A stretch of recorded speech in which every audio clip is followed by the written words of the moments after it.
Kwa ground, vile wanasema sikiza ground. Mimi ninachua kila kitu iko. Wakikuyu hawapendi mtu anaitwa Stephen Kalonzo Musyoka. Never. Hakuna Mkikuyu ataamuka ati komira aende kuchagua Kalonzo. Hata Kalonzo asmile kwa Gachagua. Anataka kuteka advantage, anafikiri Wakikuyu watampigia. Hakuna siku Mkamba amesimama akasupport Kibaki ama Uhuru Kenyatta. Never.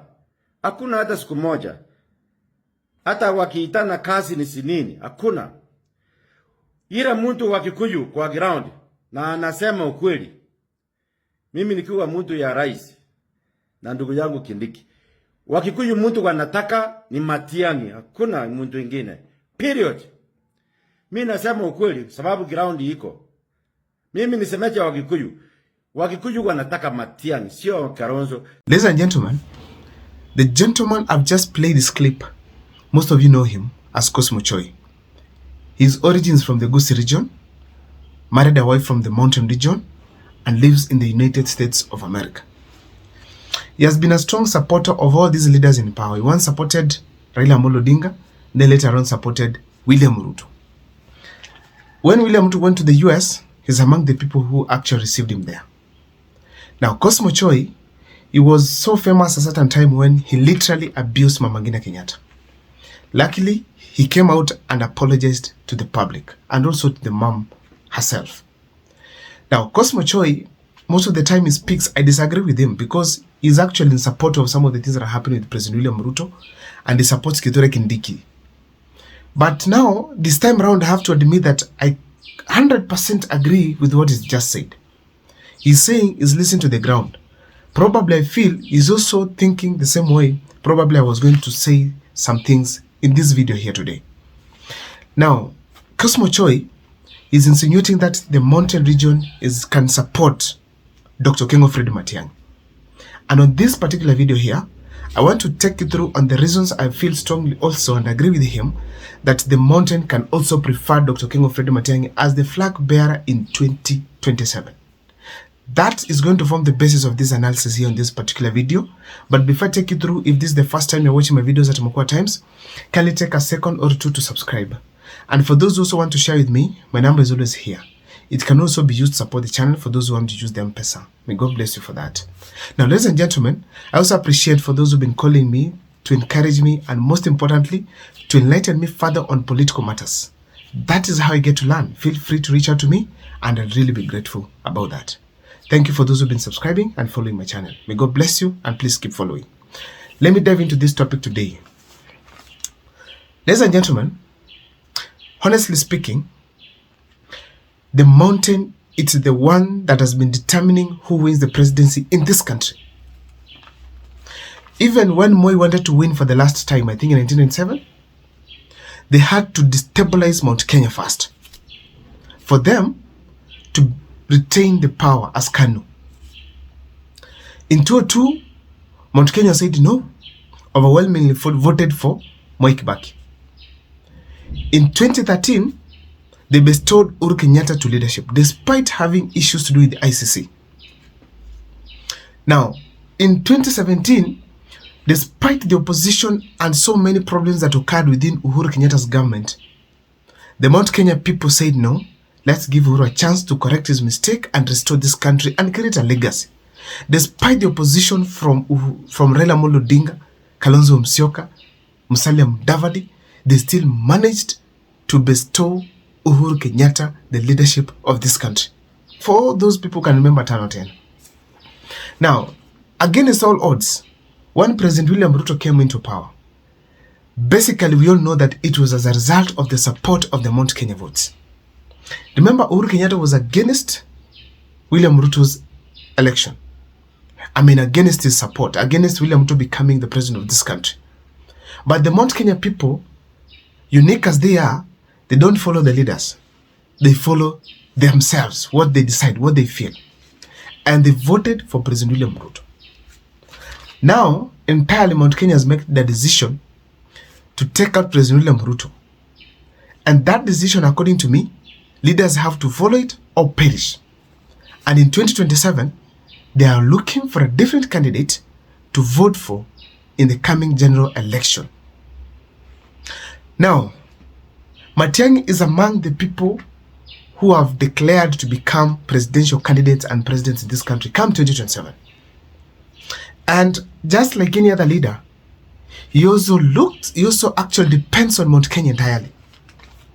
Not entirely, but at least it depends on Mount Kenya to a greater extent. So therefore, Dr. King Fred Matiang'i must go and seek support from the region. And on this particular video here, I want to look at it. What is the possibility, or maybe what could be the reasons as to why Dr. King Fred Matiang'i might be considered by the people of Mount Kenya to become the president of this country? Because we all know where they lay their hand, where they lay their vote, it's where the presidency is going to go. That is why President William Ruto has never slept ever since he decided to mess up with the people of Mount Kenya, or even generally the people of Kenya, because the people of Mount Kenya, I strongly feel that they want the best for this country. Therefore, that's why they're also coming out in large numbers to take out President William Ruto, whom they voted for, who has disappointed them. Now, number one in my list is this. We have to agree that as a nation, we have the Kenya need. The Kenya need that also Mount Kenya is part of. The Kenya need is service delivery. Every leader in every community as you speak today is interested to see a leader in power, someone who is possibly going to deliver for this nation, because we have been disappointed as a country. Why are we disappointed? President William Ruto, he worked with Moi, worked with Kibaki, worked with Uhuru, twice as a deputy president, worked with Raila Amolo Odinga, but still Kenyans are disappointed because of his level of service delivery. I feel strongly that William Ruto is a poor representation of experience, in that after working with all these leaders, he could not borrow one simple good thing that he could have used to change this country. And that Kenyans up to his regime are still complaining of service delivery and lies here and there. So therefore, Kenyans are looking for somebody to deliver for this country. And Dr. King Fred Matiang'i, being the most recent one who had proven his track record, he is among the people who can be considered by the people of Mount Kenya, basically on service delivery first. On service delivery, we move back to 2013 when he was given the ICT docket, and in that time, he brought us what we call the migration from analog to digital TVs. People are talking about education, where he did so many things, reducing significantly cheating in national exams. He transformed the education through the yellow buses that we see. He streamlined the performance across the country in various schools. And that it is what we need as a country, fixing the small things that you can get hold of. When he was as an Interior Cabinet Secretary, we all remember that he was able to actually face so many challenges, especially concerning the terrorism. And for those who remember Dusit D2, for those who remember even I think Westgate, he was still in charge. This gentleman, we all know that he succumbed by ensuring that, especially the Dusit D2 terrorists, most of them were actually unalived, and others got arrested, and I think they recently got sentenced. Ladies and gentlemen, that is the performance we are talking about here. That the Gen Zs, the millennials, the older generations can be able to remember and resonate with. That is why I'm saying strongly here that the Mount Kenya might prefer to have Dr. King Fred Matiang'i on the ballot and perform and actually support him as a president of this country. Now, ladies and gentlemen, after considering the track record and the need of Kenya of service delivery, I also feel strongly that his relationship with Uhuru Kenyatta, that's Matiangi and Uhuru Kenyatta, working together, more especially after William Ruto had abandoned President Uhuru Kenyatta.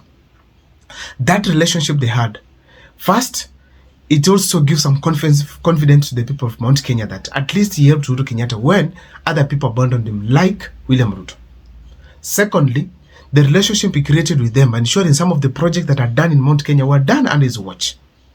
Thirdly, Matiang'i proved that he could be able to deliver as a leader, in that he was able to be in charge of other cabinet secretaries and operate without having issues, because we don't have any one single case that is reported that cabinet secretaries were at loggerheads with Matiang'i, Also, I have to state it here categorically that Uhuru's say in Mount Kenya, it's huge. When he comes in 2027 to speak, I believe he will speak before 2027. I know most people will be able to listen to him. And as a result, ladies and gentlemen, you can comfortably say Matiangi can get support from the Mount Kenya region. Before in this video, Matiangi's character also speaks a lot. When he came to this country recently for a homecoming to Gusii region, most people appreciated the way he was speaking. No hatred that he was seen, just speaking as a leader. Also, when he was in power, he was straightforward, doing things that are right, like a bulldozer. Some might say he was against the constitution, going sometimes against human rights, but the fact remains that Dr. King Fred Matiangi, for any right thing, he was always geared towards ensuring that it happens. We all remember in Nakuru where there were gangs. Matiangi really did a lot there.